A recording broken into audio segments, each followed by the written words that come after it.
Hello all, Shadwell here, ready to talk about the next film in my collection, Hop Locos from 2001. It's the 16th film in the Decrepit Crypt of Nightmares collection, is directed by Lorenzo Muniz Jr., and stars Uno Dos and J10. I'm mad at this movie for reasons that aren't altogether fair. See, Hop Locos is not a horror movie by any stretch of the imagination, and yet it finds itself lumped into a collection of no-budget, shot-on-video horror movies. Being incorrectly categorized isn't necessarily Hop Locos' fault, but I went in expecting a horror movie and got something else entirely, and so that rage I'm feeling might slightly taint the intensity of this review, and I guess I should apologize to the creators of Hop Locos before I go off on them. Again, couldn't find enough photos from the movie, so here's a collection of album covers from some of hip-hop's most important albums. I wanted to keep this review to just say, Lorenzo Muniz Jr., you owe me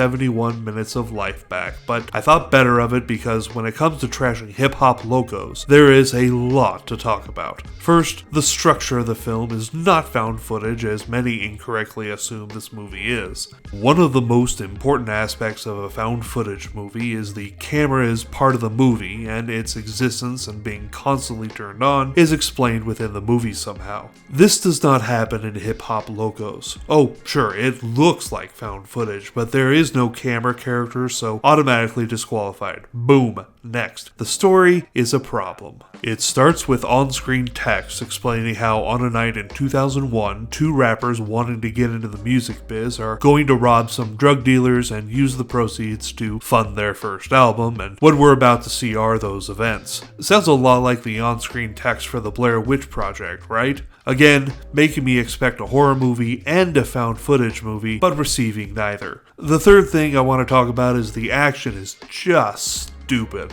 Watch a guy steal a car and pick up his friend, talk about stealing the car and picking up the friend. They kill a drug dealer, talk about killing that drug dealer, rob a drug dealer, talk about robbing that drug dealer, etc. If they're not talking about the scene immediately preceding, they're talking about what they're going to do in the upcoming scene. It's the laziest goddamn dialogue I've ever heard, and it made me wish this movie never existed. F-, enough said. Anyway, tomorrow we get back to our Coming to America tour with a slight deviation to the alphabetical order so we can watch An American Werewolf in London. See y'all then.